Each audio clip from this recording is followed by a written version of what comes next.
Garage with Pat Goss, co-host of PBS's Motor Week. He'll take your calls and comments now at 844-885-4677 or email him at radio@goss-garage.com. And now, Pat Goss. Hi, everybody. Come on, folks. You want to buy a car, so you spend hours or maybe even days doing research on the internet to find exactly what you want. Yet after all those hours of research, you proceed on to your next phase of research, asking questions of experts, neighbors, co-workers, and anyone else who will stand still long enough for your questions. Now, your questions will usually be subjective in nature and usually silly to even ask. One of the most common questions I receive is, well, I'm supposedly someone with a tiny bit of car knowledge. Well, the most common question I receive is, which car is best? Really? Best for what? Reliability? Driving experience? Carrying passengers? Towing? Exactly what do you expect it to be best at doing? It can't be best at everything. Or, another question, which of these cars do you like best? Which do I like best? Why do you care which car I like best? I'm not you, you're not me, and just because my butt is comfortable in a car doesn't mean yours will be too. Maybe I like a different kind of ride than you do. Perhaps I like different features than you, and so on. Maybe I'm taller or shorter or fatter than you, which affects how well a car fits. And that's the key. A car should fit you like a good pair of shoes fit your feet. The same holds true of reading an expert review or a review from another driver. Half the reviews have the reviewers saying the car would be nearly perfect if it just had 10 more horsepower, or if it could be had with a manual transmission. Egad, why do they think it isn't available with a manual transmission? Simple economics, folks. Not enough people were willing to buy it with a manual to make it economically practical to build. Same with the reviewers who say if it just had a few more ponies, well, it would be a different car. Hogwash. Do you honestly think you can feel an extra 10 horsepower on a 250 or more horse engine in daily driving? No way, no how. As modern engines have moved up and up in horsepower, the more you have to add to feel it. On a 90 horsepower engine, 10 additional horses will make a huge difference. But on a 300 horse engine, it won't be felt and usually can only be seen with electronic timing equipment calibrated to measure speed in thousandths of a second. See, the greater the initial horsepower of an engine, the more horsepower you have to add to make a noticeable difference. But really, why do you care what car I like, or anyone likes for that matter? Wouldn't you rather have a car that you like? So get off the internet, get off your ass, get out and test, fit, and test drive the cars that, well, they appear to suit your needs. Then buy the car that fits you best. Now, although you may be happy with someone else's pick, you might be a whole lot happier with a car that fits you better. If you don't drive different cars, it's impossible to know what you're missing. Never buy a car based on someone else's opinion. Buy it because it's the best fit for you and your unique needs, unique desires, and your unique ass. All right, folks, the big thing here is that I keep getting these questions every day from people that want me to give them an opinion. Is this car better than that car? And so on. Well, there are very few truly bad cars these days. There are a lot of bad matches because people want to read a review and then, or watch a review and then buy that particular car. And frequently they don't even road test it. They don't, or they take it for a short road test and so on. And then later on they find that on a substantial trip, the seats aren't comfortable, or the exhaust is too noisy, or whatever it might be. These are unsolvable problems. So the thing of it is, do a good long road test, not a 4-minute road test or anything like that. Make sure that the seats are comfortable. Make sure that the visibility is good in all the different types of driving that you do. You know, and if all else fails, one of the things you could do, if it's a popular car, you could rent one for a weekend and drive it through your normal routine on the roads that you normally drive on to see how it rides and if the ride suits you and so on. And that way you'll know at the end of the weekend, and of course you probably could get lower weekend rates and things like that on most of these cars. Rent it, drive it, know how you feel about it after you've put a bunch of miles on it. All right, we're going to take a break. We'll be right back. And when we come back, we are joined by famous race car driver, Mr. Johnny Unser, coming up here on Goss's Garage. Stay tuned. Pat will take your calls next at 844-885-4677. Goss's Garage continues in a moment. How quickly we forget. We're right back to using short-term logic to make long-term purchases. There's a huge increase in sales of big, thirsty vehicles. Trucks, SUVs, and other vehicles with dismal gas mileage are selling like hotcakes. Yes, they're wonderful, but can your budget support such a thirsty beast when gas prices go back to $4 a gallon? Did you plan on that? On the plus side, if you're considering a thrifty car, you might get a real deal. With so many drivers ignoring reality, there are more hybrid and plug-ins in stock. Traditionally, hybrids have not been a great deal because when gas prices are sky high, everyone wants one, which pushes their prices up. Sometimes so high that you might have to pay over window sticker to get a hybrid or a plug-in. But higher purchase prices mean it can take years to break even through savings at the pump. It has taken many drivers so long to break even that trade-in time came before they broke even. But cheaper gas zaps hybrid demand, and less demand can mean a better deal. So if you've been thinking about an economy car, now might be the time. That's using long-term logic to buy a long-term product. That's smart. Life changes at a ferocious pace these days, especially when it comes to maintaining our cars. For example, automatic transmissions now need regular fluid flushes. Transmission fluid breaks down with use, and although it may look fine, its additives wear out and it can no longer properly protect bands, clutches, seals, and other hugely expensive parts inside your transmission. Bottom line, more wear and a shorter transmission life. Now you can significantly extend transmission life with a BG transmission flush every 24 to 30,000 miles or 2 years. BG makes the best transmission flush machine I've ever tested. It renews all of the fluid in your transmission, not just a small part of it. The BG transmission flush machine is safe, too, because it uses the natural circulation of the transmission. Your transmission will work better and last longer. As with everything BG offers, this is a superior service. For more information, go to bgprod.com or bgfindashop.com. This is Goss's Garage with Pat Goss. Call the show now at 844-885-4677. This segment of Goss's Garage is brought to you by BG Products.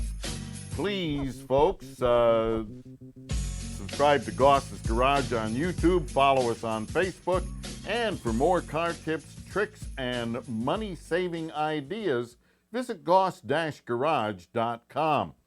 All right, the summer driving season is fast approaching, and that means that more young drivers will be on the roads than at any other time of the year.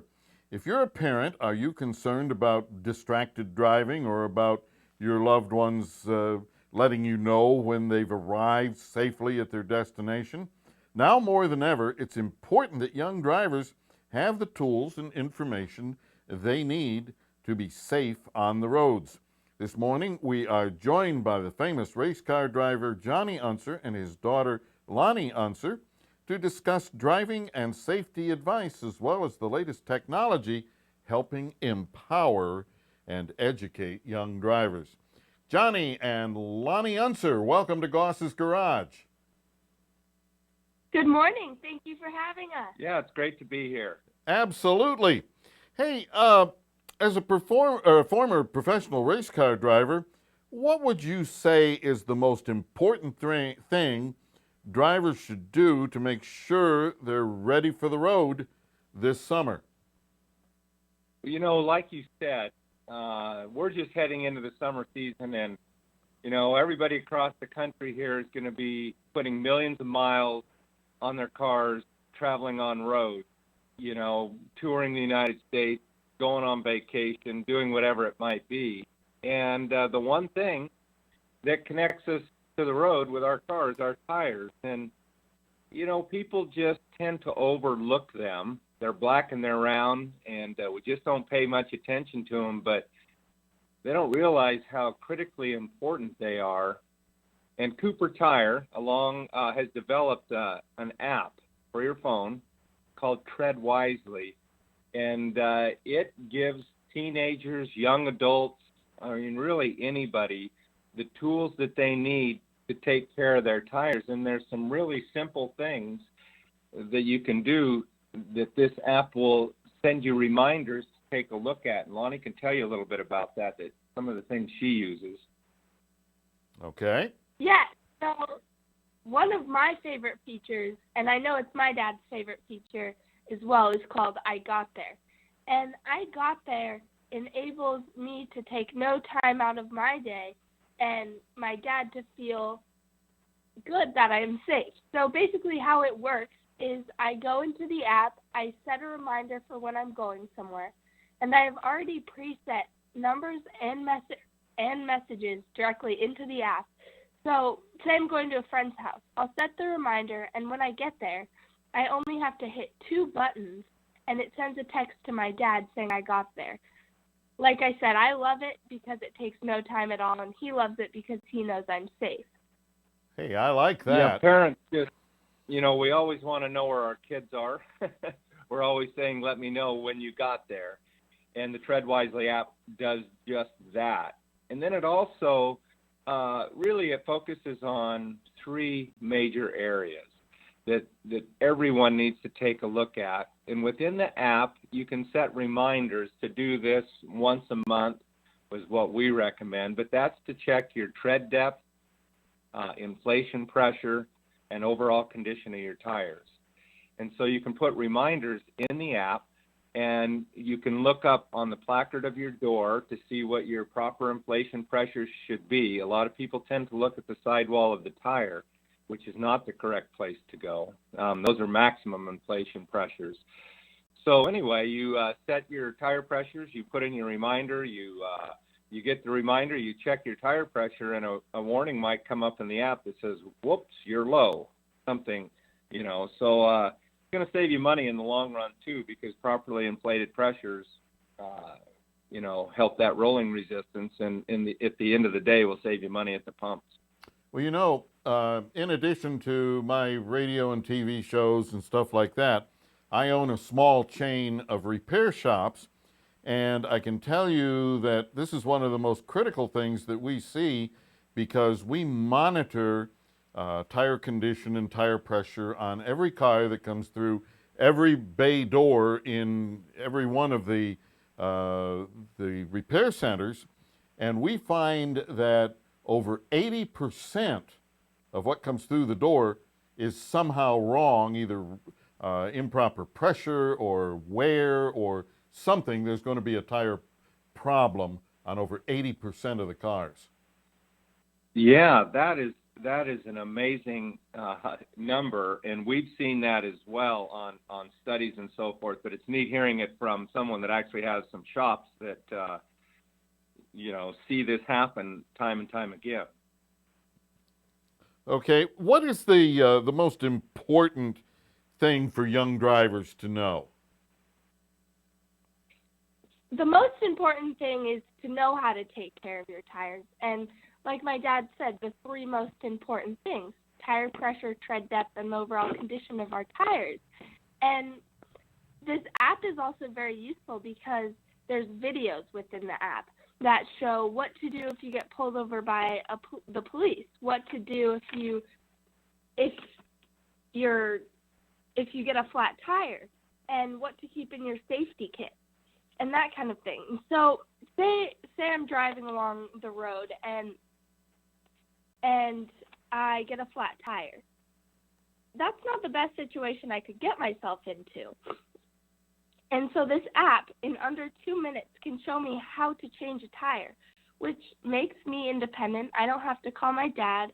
I don't have to call anybody else. I can change my tire and get on my way, which makes it super great. Okay. Johnny, how important is it for you as a father that when Lonnie is driving on the roads, making sure she has all of these tools that to make her safe?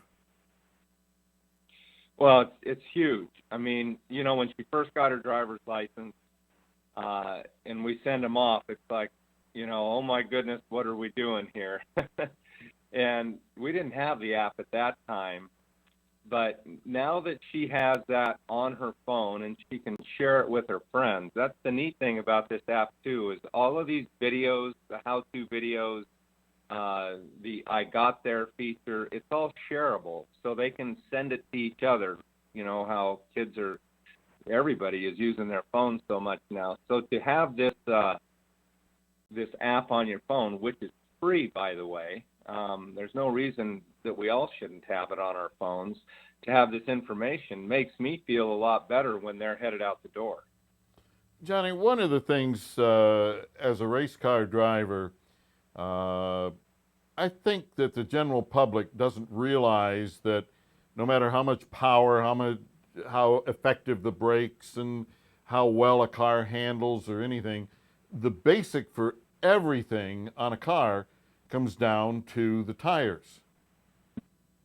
Absolutely correct. I mean, we monitor tires closer than really anything on the car. We're continually looking at tire temperatures, tire pressures, how the tire's wearing, which relates to, our chassis, the cambers, the casters, and so on.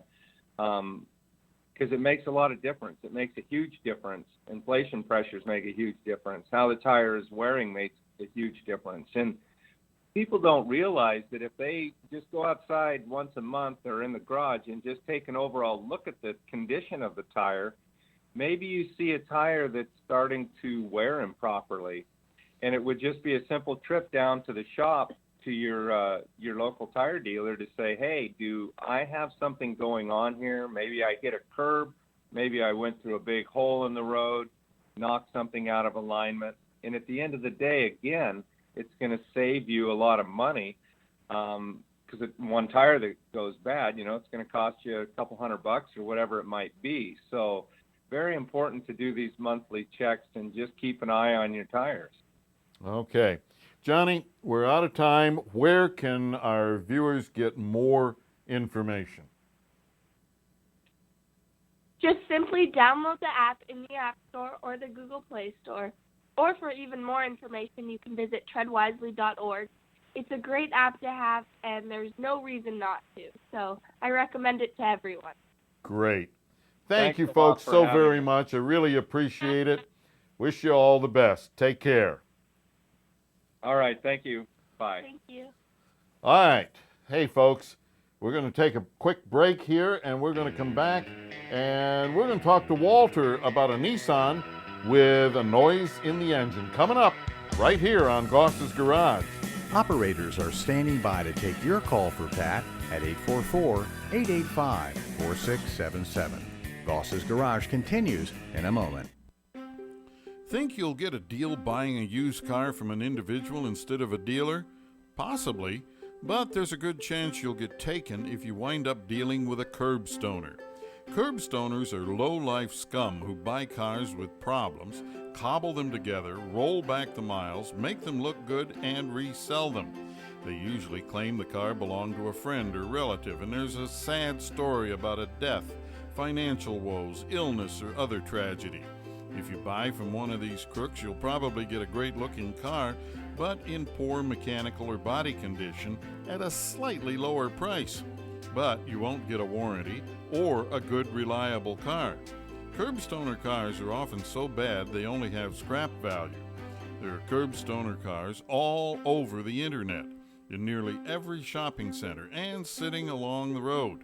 Total loss, flood cars are a curb stoner favorite because there are tens of thousands of them and they're easy to disguise. So when buying off the street, question everything. When was the title issued? Is it in the seller's name? Does it show the seller's proper address? Is it from another state? Of course, always have a shop check any used car and get a Carfax vehicle history report before paying a dime. Curb stoners are crooks who will happily steal your money.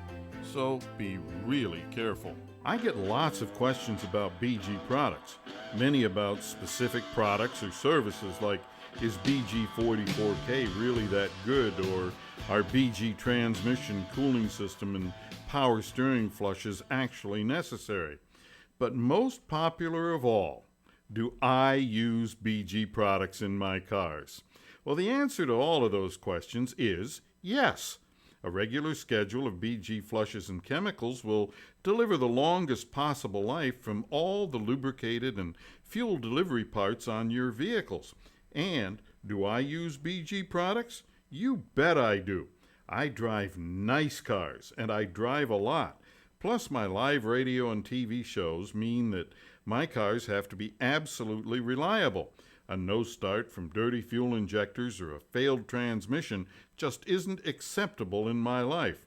Remember, deposits and dirty fluids ruin expensive parts. For reliability like I demand, visit one of the quality shops that sell BG products and perform BG services. To find a BG professional near you, bgfindashop.com. Now, back to Goss's Garage with your host, Pat Goss. This segment of Goss's Garage brought to you by our good friends at BG Products. Please subscribe to Goss's Garage on YouTube, follow us on Facebook, and for more car tips, tricks, and money-saving ideas, visit goss-garage.com. And now we're going to the phones, and Walter from Maryland, 2003 Nissan Pathfinder. Welcome to Goss's Garage. Good morning, Pat. My question is, I have a 2003 Nissan Pathfinder LE, and it only has an 86,729 miles. I've taken good care of it with the oil changes every 3,000 miles. And here recently in the last, let's say month, I started getting this ticking sound, tick, tick, tick, tick, tick, when the engine is running or when I'm accelerating. And I'm really concerned about it because with the mileage and how well I have taken care of it, I'm worried because I hope it's not valves or if it's just the timing belt. That's I can expect that, but hopefully not valves. Can you give me a little insight on this? Yeah, I can. But first, I want to thank you for being a good sport and staying on the line during our interview with Johnny Unser. And as a result of that, I'm going to send you a free can of 3M foaming salt remover. Really neat product. Okay. All right. Now, the first thing when we start talking about a Nissan with a V6 engine in it, one of the very first things we always want to look at are the bolts that hold the exhaust manifolds to the heads because they have a bad habit of stretching, sometimes breaking, and so on. And when that happens, it's actually an exhaust leak, but it sounds just like a collapsed valve lifter or something like that. So it's a tick, tick, tick, tick, tick, relative to engine speed. Usually gets a little bit more pronounced when it's cold. Usually is a little more pronounced during acceleration. And, so that's one of the very first things that we always check. Okay. It's ironic you say that because, I do hear a little rattle, it seems like, in the exhaust system. And then I was going to take that and check it because I did have some work done on the exhaust system. But in terms of it coming from the manifold, I didn't really know I had some work done on the rear part where the muffler is. That wouldn't be related, but the fact of the matter is that this thing with the broken studs in the heads, that is so common on V6 Nissans. We find probably 10, 15% of all of them that come into the shop have one or more of these studs broken. Yeah, because things have been going along well with it. It's running nice, and my maintenance schedule is on par. But just recently it just started kind of tapping, and I was a little concerned because I'm saying I'm taking as best care as I can in all changes. Right. And then I was worried about the valves, but then I read something, and that's why I'm still calling you in spite of what I read. But it said it could be the timing belt that's ticking, or something like that. All right, I can tell you that probably in the last 10,000 timing belts that we've done over the years, we may have seen one or two that made a ticking noise. So I would consider that so far down the list that it really doesn't even count. But you're going to take it in, have them check for a leak at the exhaust manifold. If you don't have one there, then get back to me and I'll give you some other things to look at, okay? Yes, I've already made an appointment at one of your garages in Lambeth. So I'm going to take it in there Tuesday and let your technicians take a look at it and see what we can, what they can discover. Okay, make sure that when you bring it in, ask for Ernie. Ernie? We want Ernie to listen to it. Okay, I most certainly will, and I appreciate your time and your information. Okay, thank you very much. Okay. All right, let's go out of the country. Let's go to Western Australia and talk to Leslie. Leslie, welcome to Goss's Garage. Thank you, Pat. Today's question is about engine oil according to Toyota manual. For the vehicle, they specify 5W30, but they're ambiguous. Along with that specification, they give a temperature chart and they say 5W30 in the lower temperature range, and then for higher ambient temperatures, they want you to go to 1030 or 1540, and they even say 2050, though I wouldn't dare to try that on a VVT engine. So where do I go with this, sir? Well, whatever the manual says as far as the average ambient temperature is, then you want to follow that. You're in Australia, which I think is probably a little warmer than it is here in parts of the States. But yes, sir. In January, February, it's 100 degrees plus in Fahrenheit. Right. So I might want to use a 1540 then, I don't know. Yeah. Well, we rarely do that. Here in Maryland, it isn't unheard of in the summer for us to be 95 to 100 degrees and high humidity and heavy traffic and all such as that. and we mostly opt for, we stay with the 30.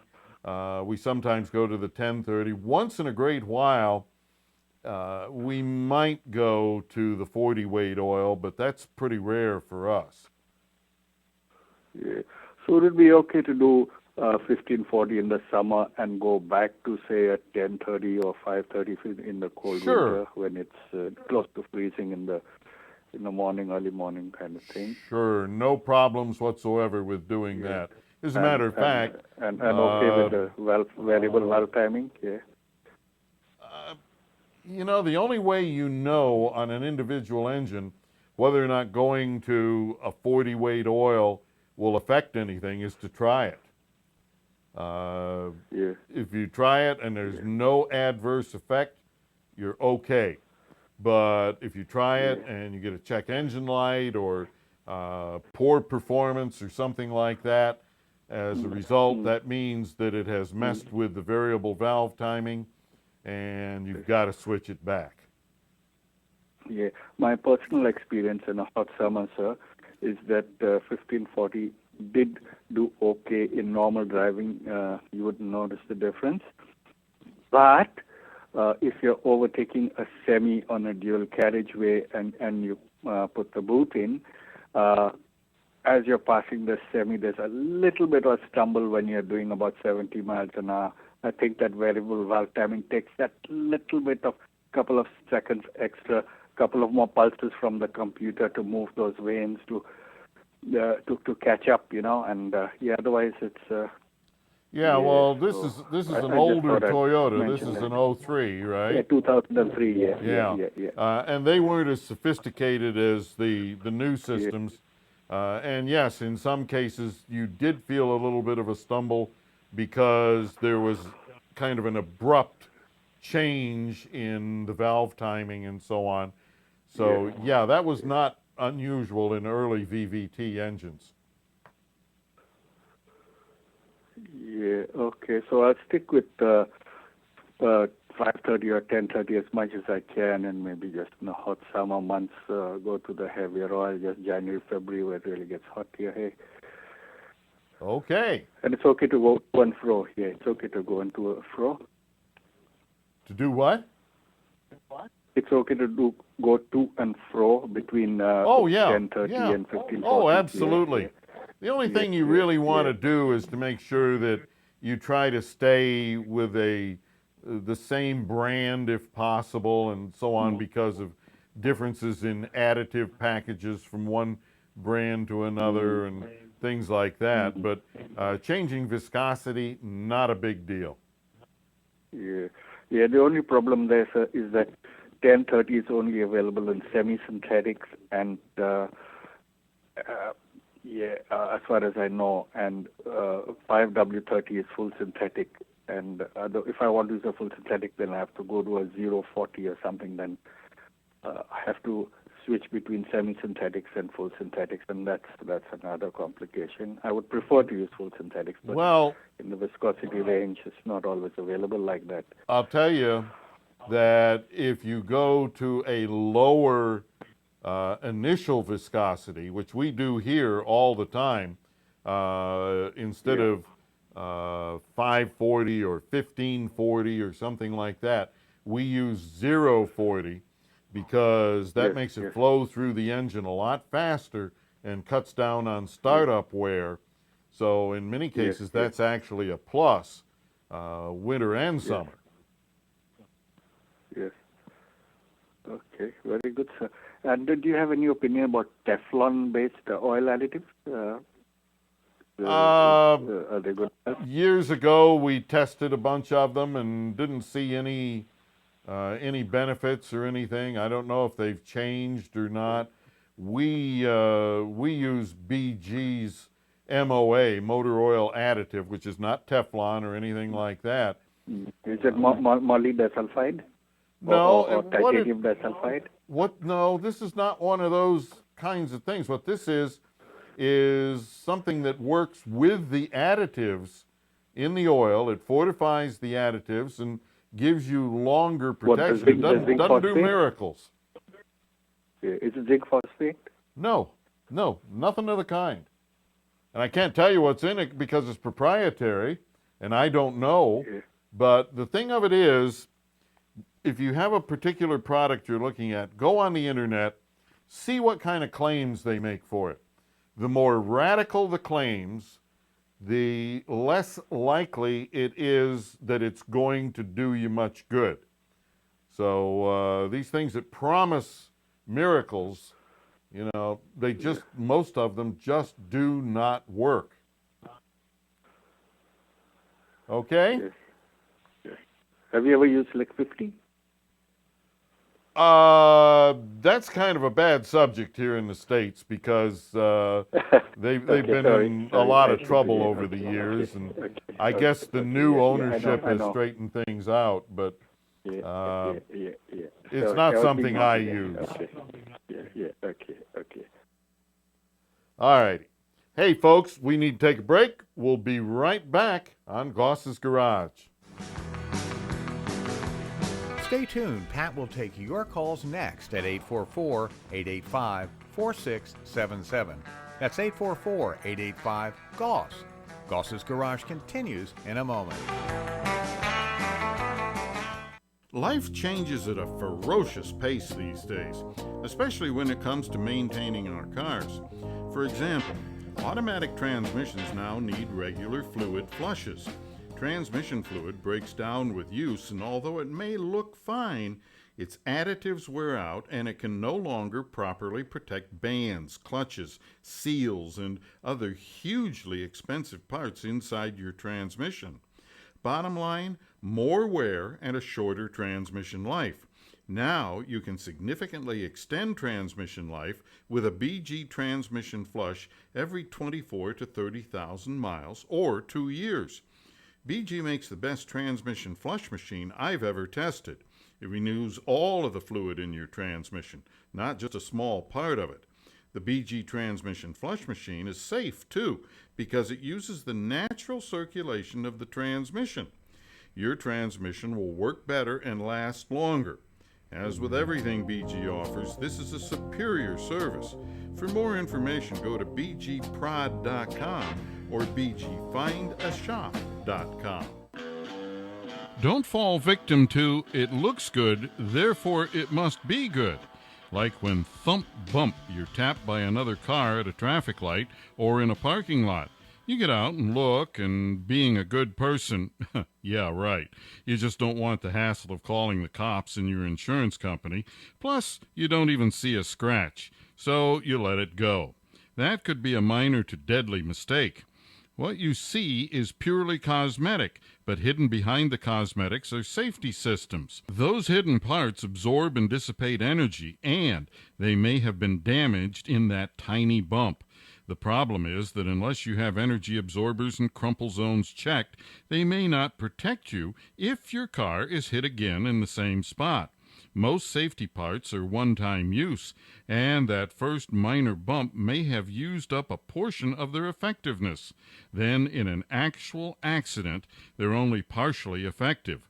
For instance, the energy absorber may transmit more of the crash energy into the car and the people in the car. That could mean the difference between no or minor injuries or something worse, especially for young or elderly passengers. Even in bumps that seem like a total non-issue, take a minute to exchange information, then have the safety parts behind the bumper checked. It might save a life. This is Goss's Garage with Pat Goss. Call the show now at 844-885-4677. That's 844-885-GOSS. And now, Pat Goss. Hey, folks, remember that number. Write it down, 844-885-4677, because that is also our 24/7 call-in line. Any time of the day or night, 7 days a week, you can call us, leave a message. We'll get back to you, or we'll answer your question on the air, whatever you might like. 844-885-4677, 24 hours a day, 7 days a week, and we're going to use that line right now. We're going to talk to Mary. Hi, my name's Mary, and I have a question about my 2016 Toyota 4Runner that has a sulfur smell. Trying to get it repaired, and manufacturers are saying that there's nothing wrong because the computers are all showing that there's nothing wrong there. The dealership is trying their best to assist me, but at this point, I'm having to make a tough decision as to whether I just turn the car back in and get another one and take the hit for the depreciation or what to do.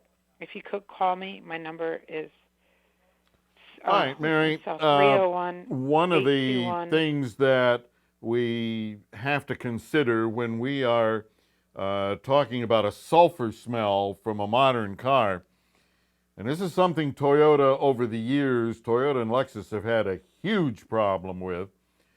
There are two basic causes of it. One is a rich fuel mixture. The other is sulfur that collects from the gas in the catalytic converter. And when that sulfur is burned, it releases a sulfur smell, and it's very, very obnoxious.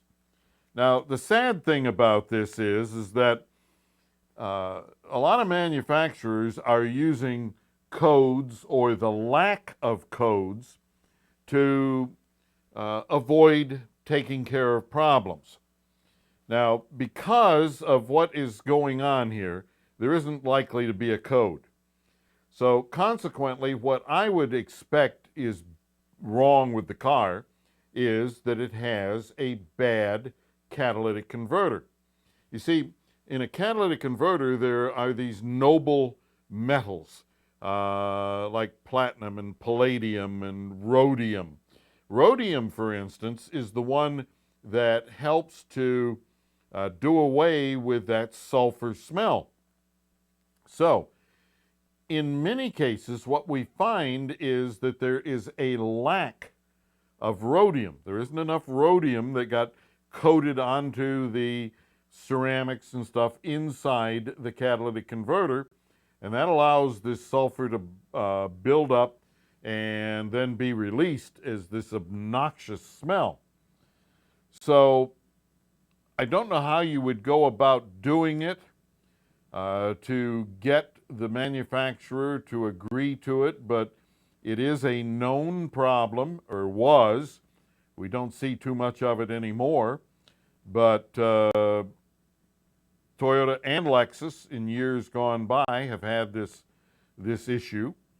And like I say, it's normally the catalytic converter itself, and the converter needs to be replaced, but the dealers and the manufacturer, they're typically not going to replace a converter until there's a code, and this is never going to generate a code.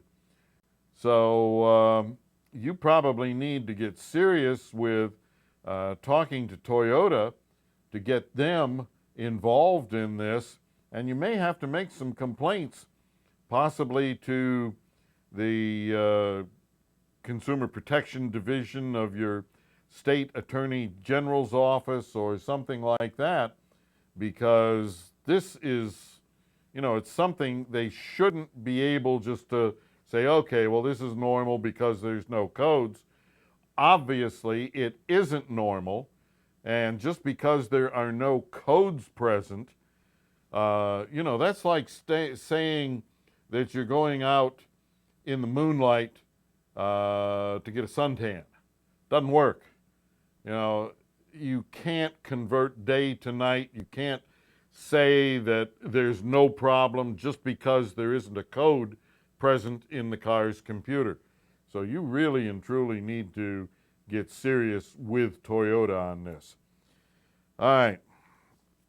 Earlier in the show, we were talking to Johnny Unser and his daughter Lonnie, and we were talking about tires and so on, this new app from Cooper Tires. Really neat app. And I made mention of the fact that the majority of cars that we see through our shops, when we check tires, the majority of cars have at least one tire that has a problem. It's over 80% of cars. That's a lot. Now, some of these problems are going to be something that could be life-threatening out on the highway. Others are just going to affect wear and so on. But almost universally, people have the wrong tire pressure. Now, I don't know how that happens, but, you know, here we have something from Roger, and Roger says he doesn't understand why tire pressure is so difficult, and I agree with that.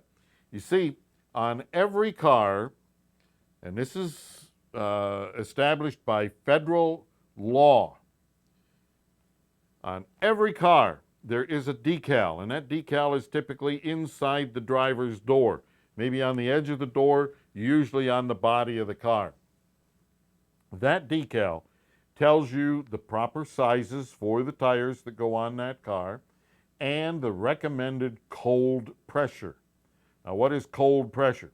On any given day, cold pressure is in a tire that has been sitting unused for 4 to 6 hours. All right, now, what you do is you use that number on the door. You do not use the number that's on the side of the tire. Now, that number on the side of the tire is for testing purposes. That is the maximum inflation pressure that could ever be put in that tire and the tire be driven down the road. Now, that tire may fit 100 different models of cars, not just the one that you own. So there could be 100 different recommended tire pressures for that particular tire, but what they're telling you is it must never exceed that number that's stamped on the side of the tire. Not what you should put in it in most cases, just what you must never go beyond. So let's say this tire fits a 2007 Jeep and a 2012 Camry and a 2015 Ford Fusion and a bunch of others. Well, the Toyota might want 32 pounds, one of the Fusion might want 35, and so on. This is all going to be on that decal on the door because the decal is relative to your car. The number on the tire is relative to the tire, not to an individual car. So what I'm telling you is to check tire pressure, and it's just a staggering number of tires that we see that are improperly inflated. Check tire pressure when the tires are cold. The best way to do that is to do it first thing in the morning. Get up 10 minutes early so that you can leave at your regular time. Car's been sitting overnight. Get out your trusty tire pressure gauge and go around, check the tires. Make sure that the tire pressure matches what's on that decal in the door. Now, suppose it doesn't. Let's say it's supposed to be 32 and it's 30. Well, that's not enough to trigger the tire pressure monitoring system warning, but it is enough to affect fuel economy. It is enough to affect tire wear. It is enough to affect the way the car rides and handles. It is enough to affect how effectively your brakes will work. So, you know, even a couple of pounds of pressure can make a big difference in a bunch of different things on the car. But you're 2 psi low on your tires and you don't have a compressor. All right? What do? Well, you drive to some place where they have a compressor. Now, I have to tell you that what you want to look for is a place where they have an oil-less compressor, a compressor that doesn't use oil. Now, the reason for that is very specific, because as compressors wear, if they have a crankcase that uses oil, as compressors wear, that oil, just like burning oil in a car, that oil will get up into the cylinders of the compressor, and it will get into the air line, and it will pump oil into the inside of your tires. Now, oil and rubber do not mix. Oil and tire pressure monitoring system sensors do not mix. So you go to some place where they have some crappy old worn out compressor that is not oilless, and you're going to do one thing when you get there. You're going to recheck your tire pressure because you've driven it and it's probably going to go up. You needed to add 2 psi to your tire pressure. So you were 30 in the garage, you're 32 when you get to the place where they have the air. Does that mean it's right? No. You're still 2 psi low. So now you add 2 to the 32, setting it at 34, which is going to give you the right number when the tires cool down. So that's the thing here. Take the number at home, drive to wherever you're going to get the air, retake the number, and add the deficiency to the new number. Not rocket science, folks. Really pretty simple. But more on that business with compressors and so on.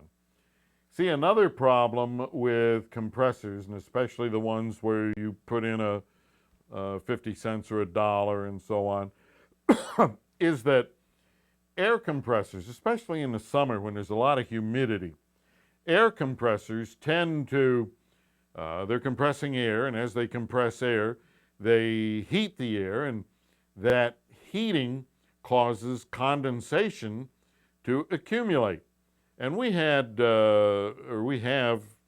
cars come in all the time with water in the tires. As a matter of fact, this week here in one of the shops, we had a brand new car, had 40 miles on it, where somebody, either at the dealership or at the manufacturing level, somebody didn't maintain the compressor.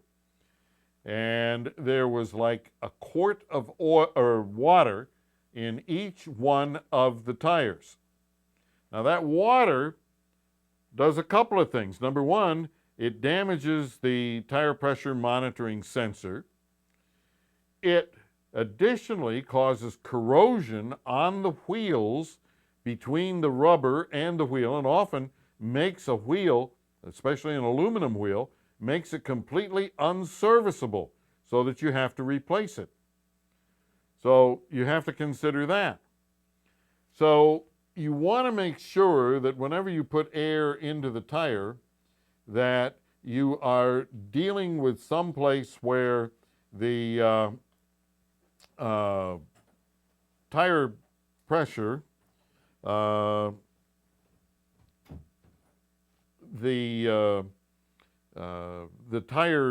the compressor is well maintained and so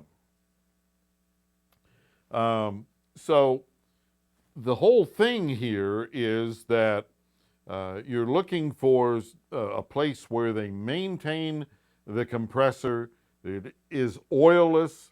It is taken care of so that any moisture that accumulates is drained out of it and stuff like that on a regular basis. Now, we have here a question, are pay-for air stations like 7-Eleven okay? Maybe, maybe not. Depends on the management of that individual place as to whether or not they properly maintain their compressors. Do they drain them? If they have a drain, are they kept in good shape so oil can't get into the things? You have no way of knowing that. So, one of the things you might consider is to have nitrogen put in your tires. Nitrogen is completely dry. No, it doesn't do miracles or anything of the kind, but it is dry and it is oil-free and it is clean. Then what you do is that you get a list of the places in your area where you can get refills on nitrogen, and when the tire pressure goes down, you go to that place, you have them refill with nitrogen. That'll keep everything dry, it'll keep everything oil-free. Now, there may be a small charge for the initial fill. Once you have the initial fill, most places will refill free of charge. So, along with this, like we use nitro fill here in the shop, and that also gives you some advantages with a roadside protection plan and different things like that. But nitrogen, although it is not a miracle product, it is something that really helps make tires last longer, wheels last longer, because there's no water, there's no oil, there's nothing like that. Your sensors for the tire pressure monitoring system will last longer.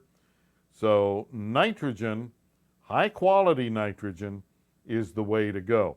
Make sure that, again, you deal with a reputable place, because there are different grades of nitrogen, the percentage of nitrogen, and the shop should be able to bring out a tester once your tires are filled with nitrogen, and they should be able to show you on that tester a very high concentration of nitrogen, close but not absolute 100%, 98, something like that, and that tells you that you have good, clean, dry, high-quality nitrogen with a high concentration in your tires.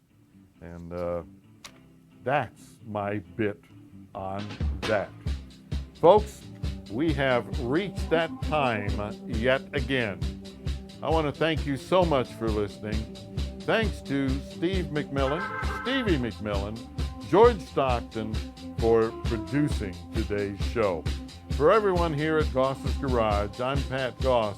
Until next time, hey everybody, got a favor to ask of you. Please drive gently. We'll see ya.